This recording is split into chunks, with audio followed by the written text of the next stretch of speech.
For some folks out there, there's a fear of being successful. What if we actually make it? What if we actually do the thing? And it's a weird thing to think about. You're like, why would anyone be afraid of success? But what it is, at least for me, I'm about to make it. And then whether it just doesn't work out or it quote unquote just didn't work out because I didn't actually do the things that I know I needed to do. And so that's a little bit of me sabotaging it. I'm afraid of making it because if you make it, now there's another expectation. And now you got to do more and you've got to perform more. And people are looking to you for new things.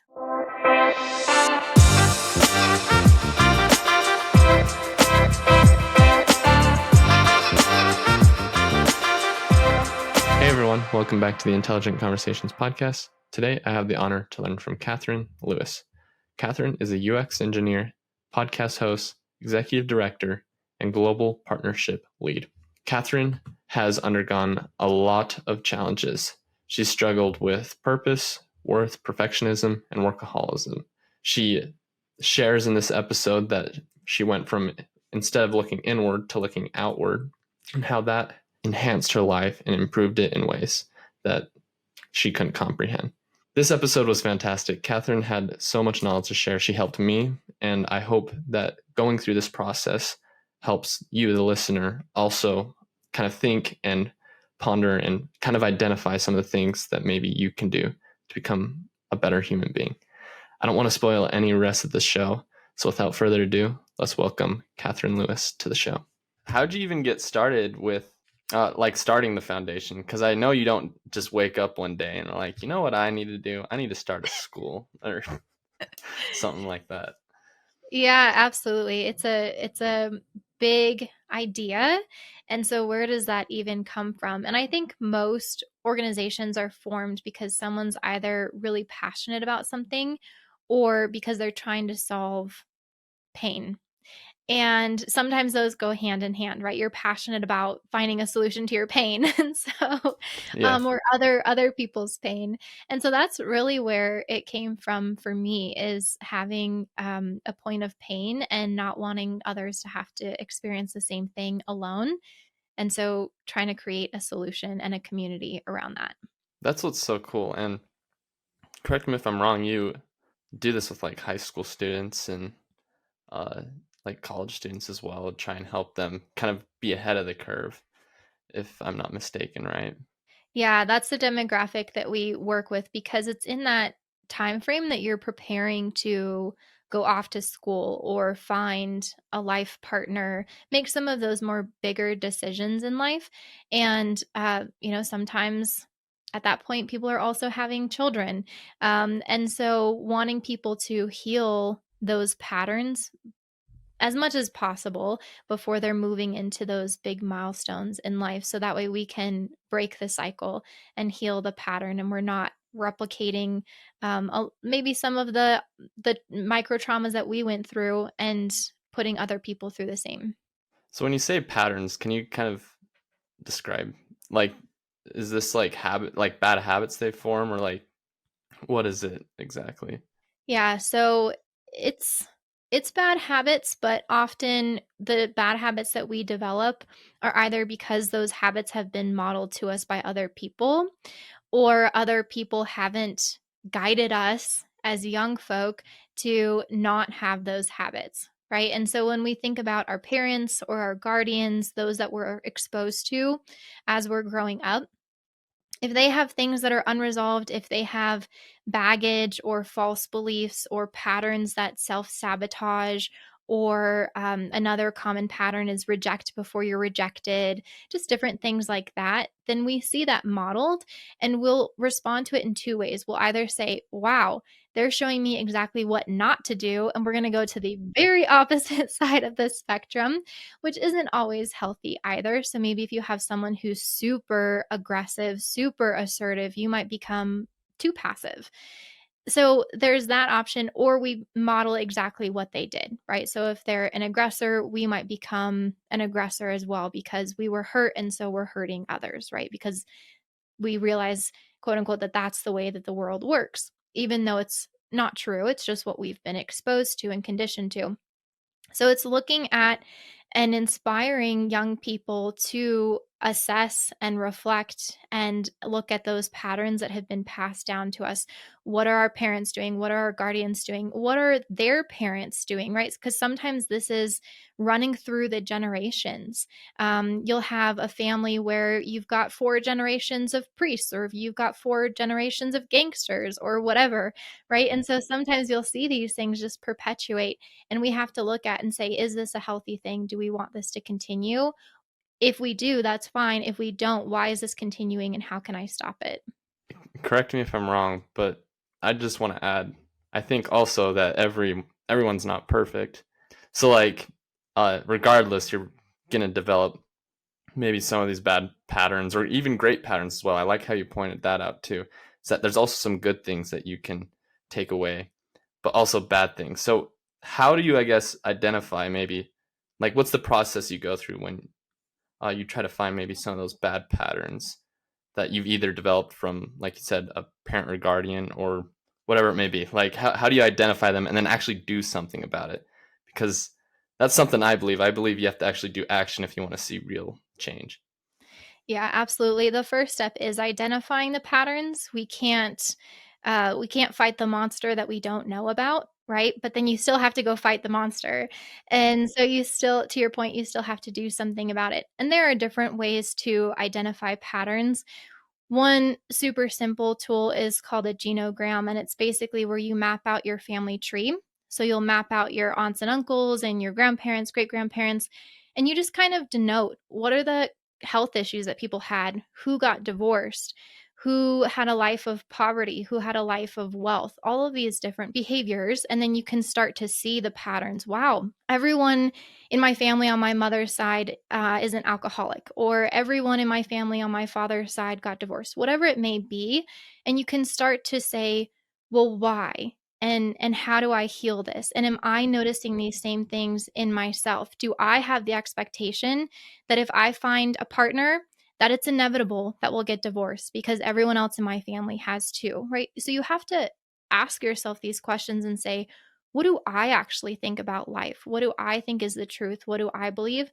And maybe I say one thing. Everyone likes to have hope, and so maybe I'm being hopeful and saying, "No, no, no, I'm gonna be different." But then I watch my behavior, and every single time I get in a relationship, I'm the first like, I'm always breaking up with the other person, right? I'm gonna reject before I'm rejected. Whatever it may be, you can transfer this to any kind of addiction, the way that we handle our finances, the way that we manage our friendships. Do we have friendships that are long lasting, or do we assume that people don't actually like me. They're just trying to take advantage of my social status. And so I'm going to move on to the next cool group, whatever it may be. We have to just raise awareness and ask these questions. And it's really not that much harder. It's not much harder than just asking those questions. And yet, if you don't ask the questions, you're going to perpetuate those patterns. And that's what makes life hard is those patterns. Exactly. And I want to add something. I think I like how you said questions because usually it's a series of questions, at least from what I've noticed, that really get you to the root of maybe the problem.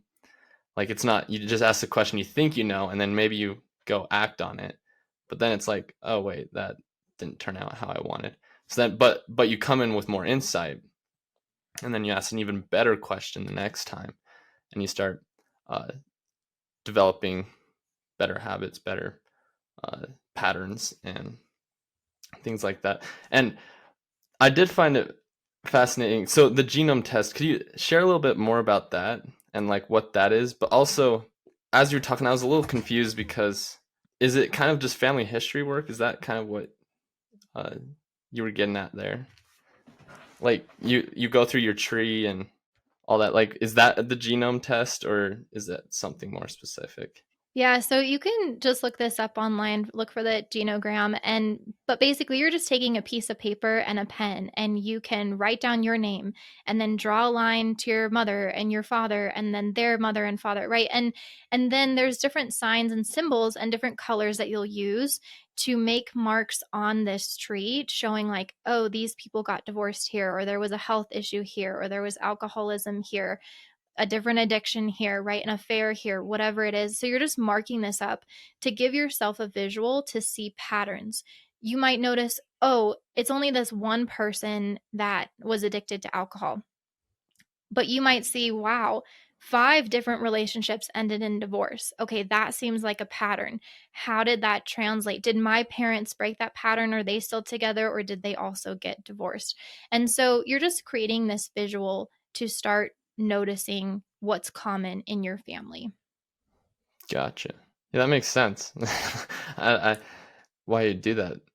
So I guess, I mean, you already kind of explained that people tend to either go one direction or the other.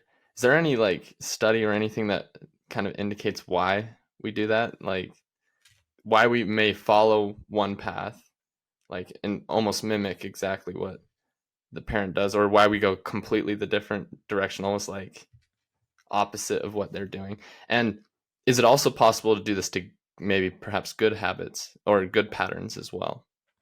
Yeah, I guarantee there are plenty of studies out there for folks to go and look at. I won't cite any specifically, but what I will say is things that you can start to notice is commentary that you're hearing. So, for example, let's say you take someone who, their father is abusive or they're irresponsible with finances, and the mother comes to them, sees their behavior, and says, "You're going to be just like your father." Right? And so you start getting this messaging, and people will hear things like this and they say, "Well, you know, that's what she says. Like I love my mom. I believe my mom. It must be true." And regardless of who they actually are, they will start molding and conforming their behavior to be that. And so whether it's conscious or not, they will study, they will monitor their father's behavior in this example, and they will start doing the same thing. So maybe they act a little bit more aggressive, or maybe they're reckless with their finances, or whatever it is. And it can go, this doesn't apply to any particular gender. Like we all have these patterns. Mm-hmm. But you have to listen to the messaging, or maybe sometimes you're getting messaging of, wow, you are so intelligent, you're going to be amazing, you're a genius. And sometimes people don't identify with that, and they say there is no way that I can hold up to that expectation. And you'll notice that they start failing all their classes in school. And so even though they are smart, they can come in, they can take that test at the very end, like they're not going to try in school, because it's like, I can't uphold those expectations. Like I don't want you to think that about me. Dang. No, I never even thought of that. So thank you.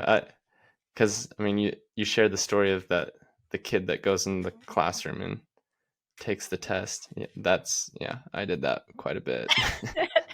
I was noticing, I was uh, like, "Does this sound familiar?" yeah, no, you're right on. I did that all through school. It would just be like I'd show up, take the test, get a decent grade. And it's Mhm. just you don't care. You know, really, you're like, oh well, why bother? And then when you actually face something that's actually challenging, you kind of just give up. You're like, what's the point? And but I have to say, and this is something I would say kind of helped me a little bit, was sports for me was a way of working, like built at least somewhat of a work ethic, because it was always challenging. There was always someone better.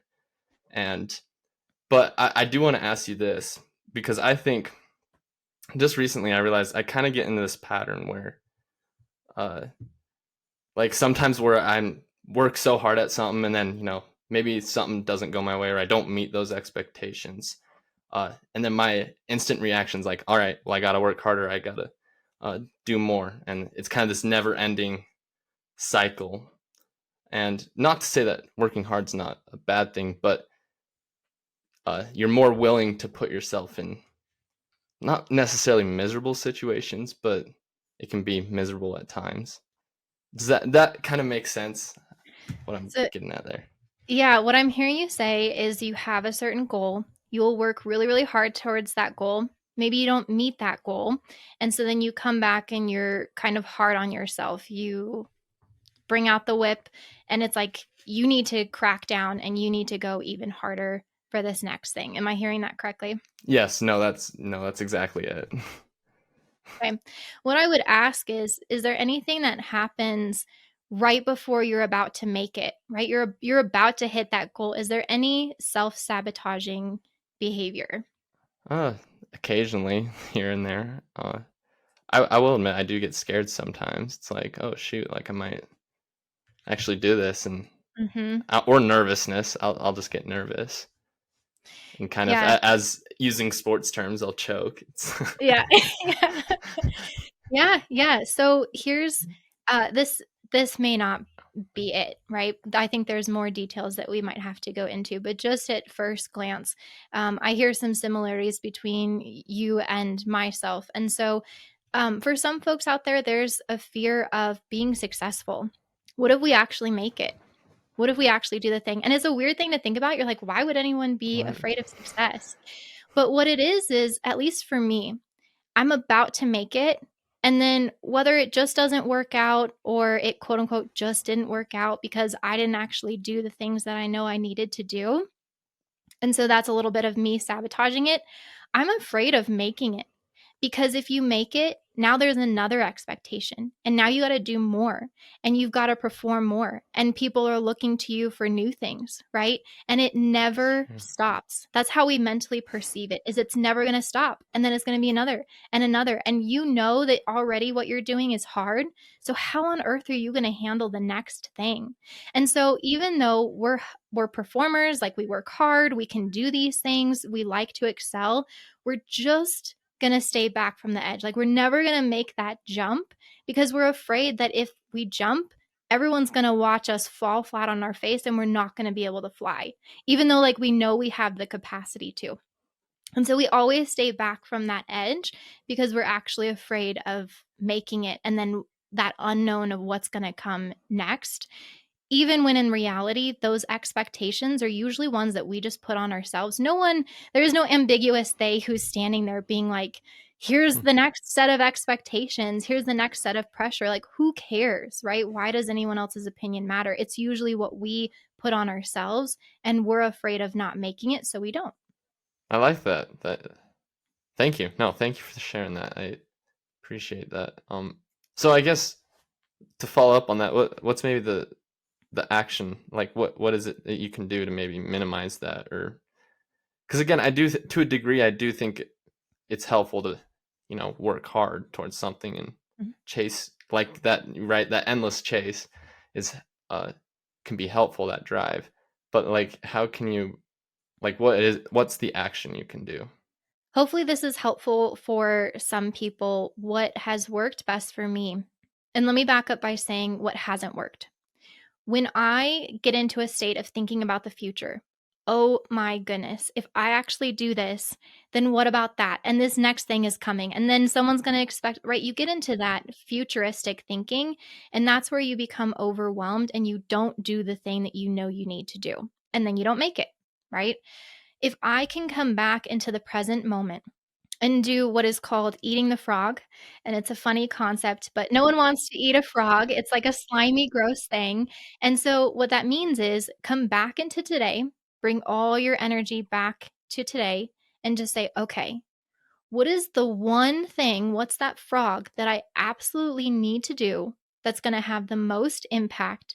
That if I don't do this, is going to guarantee, like, I don't make it, is going to guarantee that somebody dies or, some kind of Yeah. extreme, right? Maybe that's only applicable if you're a doctor or something, but it means that you've got to do this.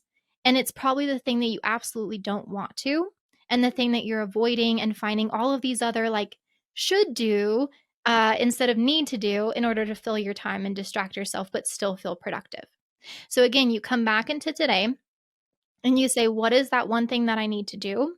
And then, as uncomfortable as it is, however much resistance you have to doing it, you do not do anything else until you do that thing, whether it takes you 30 minutes or it takes you all day.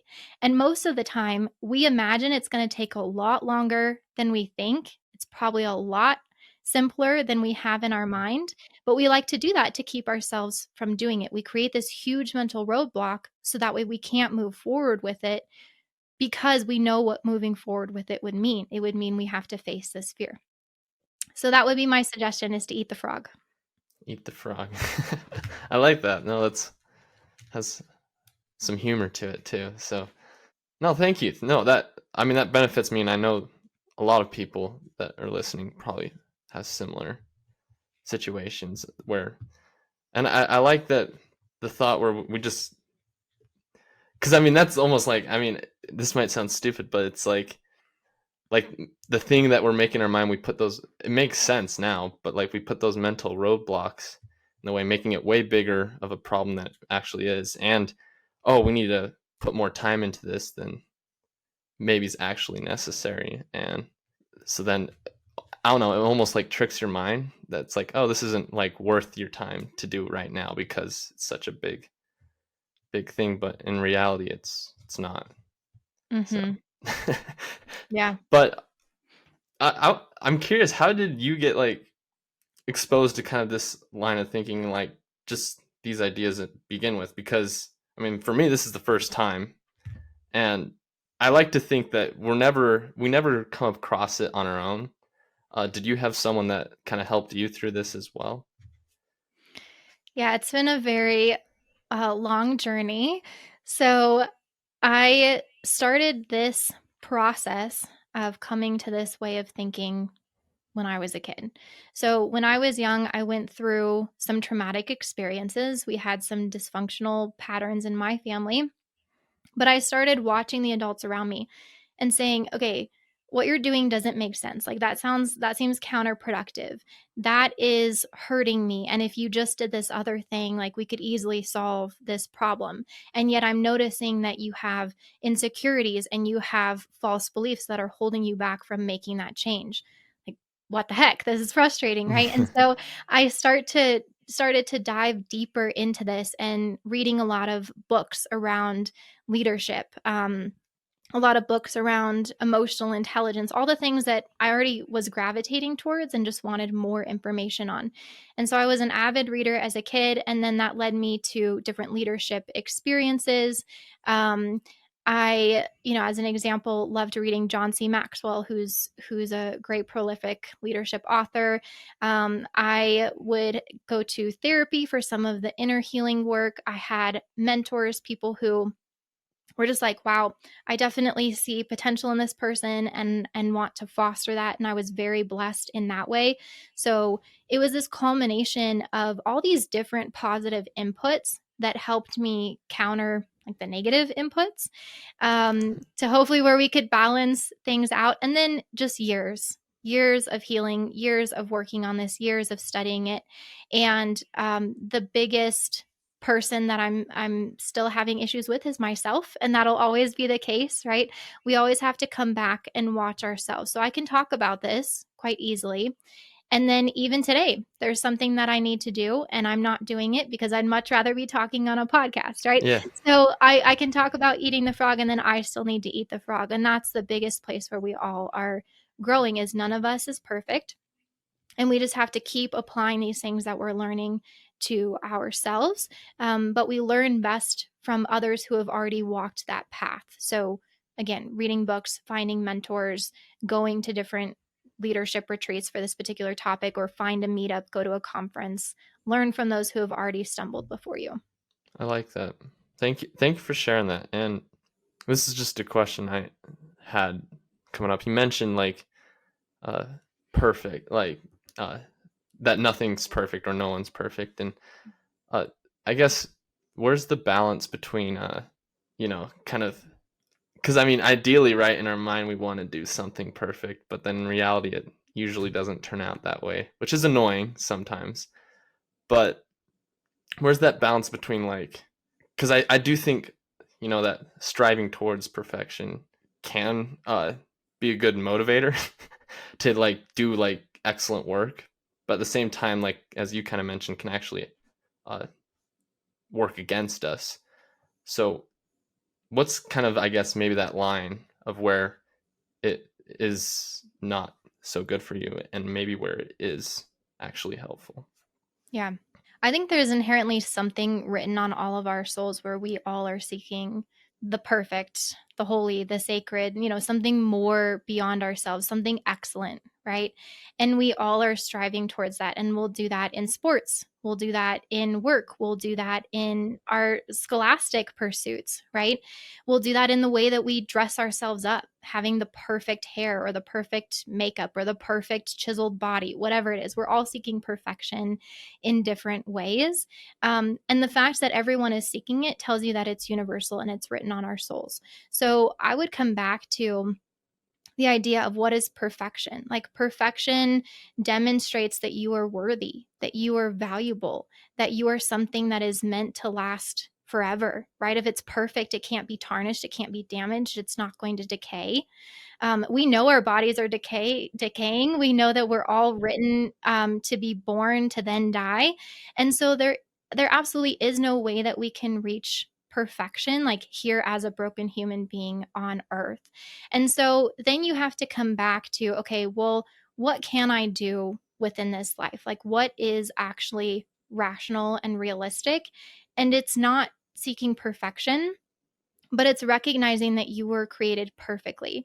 And so what that means is I don't need to strive for anything. It's not about me gaining that worth and that value. It's recognizing that I was made worthy and I was made valuable. And so if you have a faith journey, then it's coming that back to that faith and knowing that your creator made you exactly as you need to be. And you don't need to go through your life striving for something, trying to obtain something. And it's that once I make it, then I'll be good enough, right? Once I get there, like, everyone's going to approve of me, because we all know that that's a lie. Like, once you get there, they're going to want more. And that's what we're afraid of, right? And so then now you can go through your life and you can say, okay, I'm not attached to this perfection. I already know within myself that I'm good enough as I am. And you really feel that on a deep level. And for me, that's the only way that I've gotten there is through my own faith journey. Like, it didn't come from any of my accomplishments. And so now I'm free to say, okay, what do I need to do in this life? And usually where that takes you is a place of humility and service. How can I help others? It's no longer about me. This story is not about me. It's about what can I do for other people. And then my focus has totally shifted from me, myself, my perfection. Am I good enough? What am I doing? To, hey, this is what I got. This is how I was made. How can I use this to help you? What do you need? Right? And then you're not even thinking about that perfection. You're just being, and honestly, in that state, you're probably more perfect than you were before. It's interesting, but almost turn instead of turning inward, you turn outward. Like, uh, you go out and you try to, as you put it, serve others. And so, I mean, this is the question I kind of have, and that's, let's say you're just starting out. I mean, I'm gonna kind of shift here and let's focus on one aspect, like your career. And I mean, when you're first starting out, let's be real, most people don't have that many skills. So you still have to develop those skills over time. So I mean, kind of using that approach, that outward approach of service, how can you go out and serve others if you yourself don't feel like you have anything to offer to begin with? Yeah. It's true. Most of us start our careers and we don't have a ton of skills, and that's okay, because as you go through your career, you realize that everyone else is trying to figure out theirs as well. So, like, by the time that they've moved up to the next position, even your CEO is trying to figure it out. Like, they don't have the skills to be a CEO. They have the potential to gain the skills to be a CEO, and it's only by being a CEO that they now have the skills to be a CEO. So no one's ever moving into a position where they already have the skills they need for that position. They should be moving into a different position, right? If that was the case. And so with that in mind, you have to you have to come from a place of service in terms of, all right, if you're working for yourself, then you've got to ask your customers what their needs are. If you're starting your own business, if you're working for someone else, then you've got to go to your manager and look at the business as a whole and say, what do they need from me? Because I went into my career focused on me. I had heard quite a bit across my life, like, you have so much potential, you have so much to give. And it was like, great, then give me that title and put me in that position. Like, I'm being told I can do all the things. And And then being disappointed when it was like, well, why isn't anyone else recognizing this? And it's not that they weren't. It was that I, again, was focused on myself. How can I get the title that matches how great I am? These kind of self-focused thoughts. And instead, you have to come from a place of humility and say, what does my boss need? What do they need? What do they need from me today? They need for me to respond to this email. They need for me to show up at this meeting. They need me to get this task done. And then it's going to be something else the next day and the next day. And yeah, there is this aspect of it that's very mundane. But that is what's more real in life than this extraordinary stuff that we are told we're supposed to go after. When you go after that, it's like only ever eating sugar. If you only ever ate sugar, you would just be sick. We have to eat our fruits and vegetables and protein and etc. And so that's the same thing in work. You have to focus on the ordinary. That's how you get to the extraordinary. It's not by focusing on the extraordinary that you get there. And so just eat the frog. Do the thing that they're asking you to do. And it's day in and day out and day in and day out that you will gain those skills and that you'll be ready for that next thing. I like that. Thank you for sharing that. I like that approach. It makes sense to say the least. And even I like the point you made where even the CEO like doesn't have the skills to necessarily be the CEO. He's learning as he goes and serving him. And if you're working for someone else, then you are serving them and trying to do the best you can for them. So it's almost taking the approach of service and serving the community and those around you to try and create a better community, a better environment for everyone to thrive in. Mm-hmm. And I think that's cool if everyone kind of took that approach. So, dang. No, I appreciate this. This has been great. So, if people want to work with you and do all that fun stuff, what's the best way they can do that? Yeah, so we have a couple opportunities. In terms of the organization, the Leon Foundation of Excellence, they can check out leonfe.org. There we have a free leadership course. It's geared towards high school students, but honestly, anyone who wants to get started in this journey can get started. And there's 30 modules. Again, it's free. It'll walk you through how do I start developing that emotional intelligence, self-awareness, discovering these patterns, etc. And then on the other side, I have a podcast. It's called Opportunity Made, and we talk through barriers that people encounter in life and how they push through those to create new opportunities for themselves. The main message is that anyone, anywhere can create any opportunity. It's just how patient and persistent you are willing to be. So hopefully folks can join in on those conversations too. We've got some fun episodes coming out. No, and I can attest to that. I listened to your latest one, and it's really well done, really organized, and has a lot of information that people can benefit from. Well, Katherine, thank you for coming on today. I appreciate the knowledge you shared, and I know I definitely benefited from the knowledge you shared, and I know the listeners have as well. So thank you for sharing that.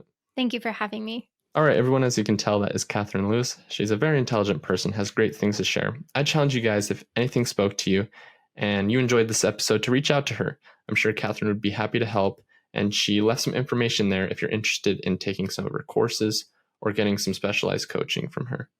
Stay tuned till next week. We have a great guest lined up for you guys. See you guys next week, and let's get after it.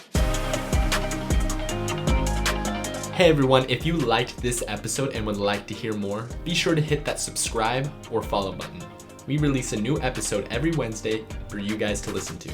Thank you guys so much for the support that you give.